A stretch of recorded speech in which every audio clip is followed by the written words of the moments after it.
All right, so as we've been reporting, the president's attorneys sending Bannon a cease and desist letter. Joining us now to talk about that and more, Isaac Wright, former executive director of the pro-Hillary Clinton Correct the Record Super PAC, and Alexandra Smith, the executive director for America Rising PAC. Great to have you both with us on a very quiet night in D.C. as the news breaks hour by hour. All right, so let's talk about some of these things. Doug had this quote that I want to read and have you guys react to. This is attributed to Steve Bannon. You realize where this is going. He's talking about the Russia investigation. This is all about money laundering. Mueller chose senior prosecutor Andrew Weissmann first, and he is a money laundering guy. Their path to blanking Trump goes right through Paul Manafort, Don Jr., and Jared Kushner. It's as plain as a hair on your face. He went on to have some pretty nasty things to say about Jared Kushner. Isaac, not surprising. Those two did never seem to get along. Yeah. They have had a long-running political feud, and it certainly seemed to spill over into this. I think the problem for Trump is that this is the beginning of the unraveling, right? We've had 4 indictments so far, a couple in his inner circle. But not related to the Trump allegations of Russia collusion, just so we're clear. I mean, the Manafort stuff and the Gates stuff, that's money laundering and banking and all that. Right, that was money laundering and banking prior to the campaign, with the same regime that supposedly meddled in our elections and with the same people that meddled in our elections as they were meddling in the Ukraine. The others, Flynn, I think, was indictment for lying to the FBI about potential collusion with Russia. Same thing with Papadopoulos. And those have both taken guilty pleas because they did relate directly to the campaign, so we'll see where it goes.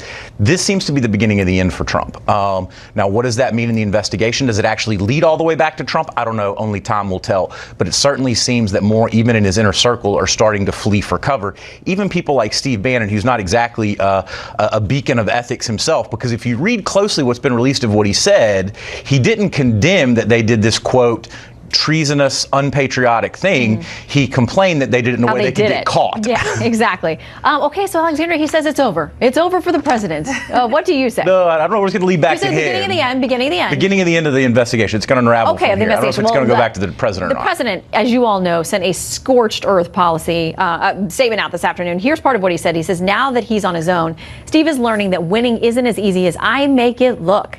Steve had very little to do with our historic victory, which was delivered by the forgotten men and women of this country. He points to the Alabama-backed Roy Moore by Bannon, him not winning and talking about other things that he says Bannon has overinflated and over-exaggerated his importance to this whole thing. He's clearly trying to distance himself from him now.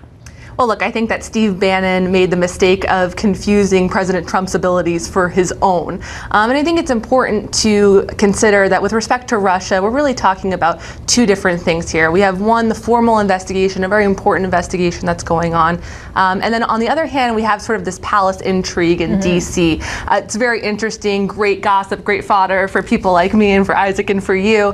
But at the end of the day, I'm not sure that this is where the American people really have their attention. You know, the president was elected by the American people. Steve Bannon wasn't. So at the end of the day, I think they're looking for President Trump's agenda rather than at the, you know, supposed words of the hired help. Okay, so some of what he's saying sounds very not positive for the president and for his administration. But I want to play a little bit of what he said back on 60 Minutes when he was still officially apart or had just separated from the White House and seemed still very much to be in the president's corner. Here's what he said back in September. What do you mean what they believe? We don't really, I mean, that there may have been, I think, look, I was there. It's a total and complete farce. Russian collusion is a farce. Okay.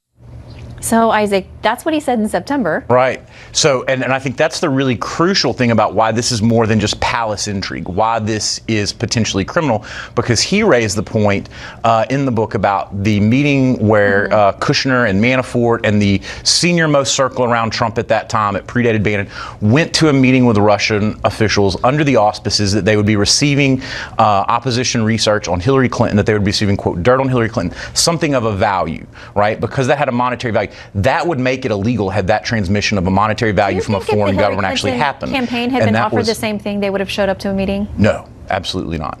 Okay. Absolutely not. Alexandra?